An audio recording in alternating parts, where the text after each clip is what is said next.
दोस्तों ये वीडियो के अंत तक आप बहुत ही सिंपल स्टेप से ये समझ जाएंगे कि 1 cubic of M20 grade concrete के लिए कितना सीमेंट लगता है, कितनी सैंड लगती है, कितने एग्रीगेट लगते हैं और कितना वाटर लगता है। नमस्कार दोस्तों, मेरा नाम है अनंत और आप देख रहे हैं सिविल आसान, जहां हम इंजीनियरिंग बनाए आसान। तो चलिए शुरू करते हैं स्टेप नंबर 1 से, जहां पे हम ड्राई वॉल्यूम ऑफ कंक्रीट निकालेंगे by adding 54% of its volume. चलिए इसे बहुत सिंपल एग्जांपल से समझते हैं। जब भी हमारे घर में रोटी बनती है तो मम्मी आटे में पानी डालती है और इस आटे में पानी डालने के बाद इसका वॉल्यूम कम हो जाता है बिकॉज इसमें एयर वॉइड्स होते हैं जो कि पानी डालने के बाद पूरी तरह निकल जाते हैं। सेम कंक्रीट इंग्रेडिएंट्स जैसे सीमेंट, सैंड और एग्रीगेट, इनमें भी एयर वॉइड्स होते हैं जो कि पानी डालने के बाद निकल जाते हैं। इसके लिए हमें कन्वर्जन फैक्टर 1.54 से इसे मल्टीप्लाई करना होता है, जो कि हम 1 × 1.54 करेंगे तो हमें आंसर मिलेगा 1.54। ये हमारा ड्राई वॉल्यूम ऑफ कंक्रीट है। स्टेप नंबर 2 में हम निकालेंगे वॉल्यूम ऑफ ईच इंग्रेडिएंट्स, मतलब सीमेंट, सैंड और एग्रीगेट का। इसके लिए बहुत ही सिंपल फॉर्मूला होता है दोस्तों,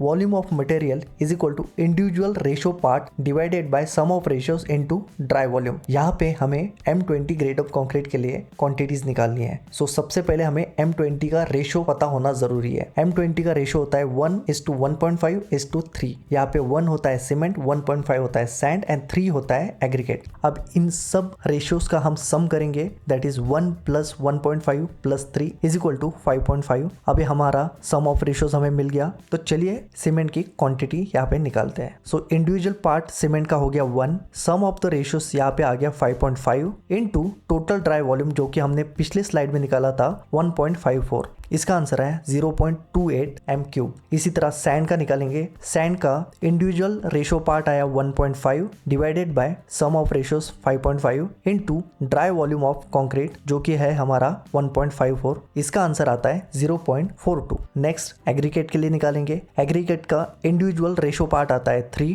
डिवाइडेड बाय 5.5 जो कि है sum of ratios into dry volume of concrete 1.54। इसका आंसर आता है 0.84 क्यूबिक मीटर। दोस्तों स्टेप नंबर 2 में ही हमारी सारी क्वांटिटीज मीटर क्यूब में निकल गई। लेकिन अगर हमें सीमेंट मार्केट से परचेस करना है तो क्या हम शॉप में जाके ये बोल सकते हैं कि भैया हमें 0.28 क्यूबिक मीटर सीमेंट दे दीजिए? नहीं ना। इसीलिए हमें वॉल्यूम को मास में कन्वर्ट करना होगा, जो कि हम करेंगे स्टेप नंबर 3 में। इसके कैलकुलेशन के लिए आपको 2 चीजें पता होना जरूरी है। सबसे पहले डेंसिटी ऑफ सीमेंट जो कि है 1440 kg per metre cube and weight of 1 bag of cement जो कि है 50 kg। अगर आप सिविल इंजीनियर हैं तो ये 2 चीजें आपको लर्न करना जरूरी है बिकॉज ये बहुत बार इंटरव्यूज एंड एग्जाम में पूछी जाती है। तो चलिए इसका कैलकुलेशन देखते हैं। Mass of cement is equal to volume of cement into density of cement, मतलब 0.28 जो कि हमने पहले कैलकुलेट की थी इनटू 1440 जो कि सीमेंट की डेंसिटी है। तो यहाँ पे हमारा आंसर आता है 403.2 kg। अब हमें इसे नंबर ऑफ बैग्स में कन्वर्ट करना है। तो इसके लिए हम इसे सिंपली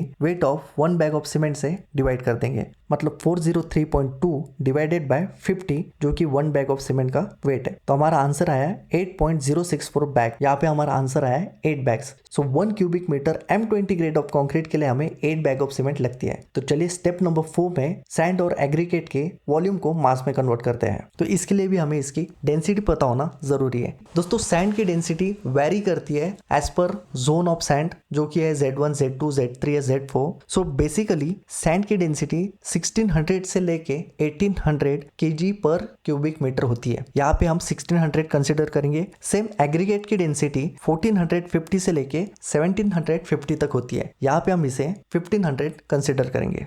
तो चलिए इसका कैलकुलेशन देखते हैं।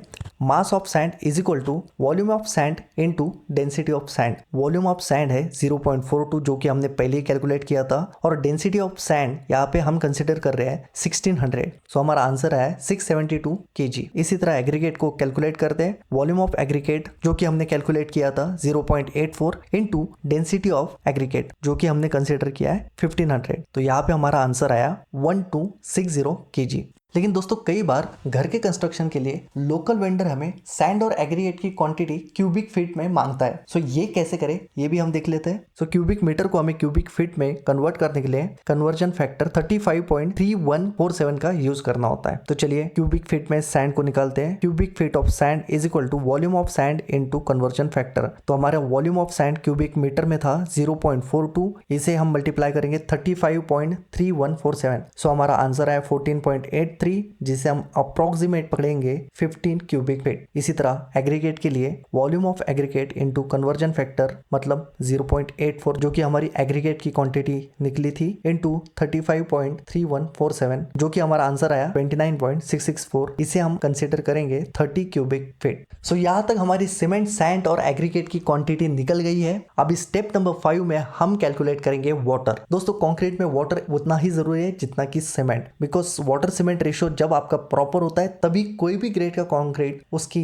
टारगेट स्ट्रेंथ अचीव करता है। सो वाटर कैलकुलेट करने के लिए हमें वाटर सीमेंट रेशियो पता होना जरूरी है जो कि M20 ग्रेड ऑफ कंक्रीट के लिए होता है 0.42 to 0.50। ये IS कोड में मेंशन होता है। तो चलिए आप इसका कैलकुलेशन देखते हैं। Mass of water is equal to water cement ratio into mass of cement. यहाँ पे हमारा वाटर सीमेंट रेशियो हमने कंसिडर किया है 0.50 इनटू मास ऑफ सीमेंट जो कि हमने कैलकुलेट किया था 403.2 kg। सो इसका आंसर आता है 201.6 kg। दोस्तों 1 kg of water almost 1 litre of water होता है। सो हमारा फाइनल आंसर वाटर के लिए आता है 202 लीटर्स। सो इस तरह दोस्तों हमने कैलकुलेट किया 1 cubic of M20 grade concrete के लिए लगने वाले मटेरियल जो कि cement 8 bags, sand 672 kg, coarse aggregate 1260 kg and water 202 litres. दोस्तों अगर आपको ये वीडियो समझ में आई होगी तो प्लीज कमेंट सेक्शन में मुझे बताएं M15 ग्रेड ऑफ कंक्रीट के लिए कितना सीमेंट, सैंड, एग्रीगेट और वाटर लगता है। दोस्तों मैं आशा करता हूँ ये वीडियो से आपको कुछ ना कुछ सीखने को जरूर मिला होगा। अगर आपको लगता है ये किसी के थोड़ा भी काम में आ सकता है तो उससे शेयर जरूर करें। And if you like this video please hit that thumbs up button और ऐसे ही सिविल से रिलेटेड इंफॉर्मेशनल वीडियोस के लिए consider subscribing. Till then bye bye, thank you so very much.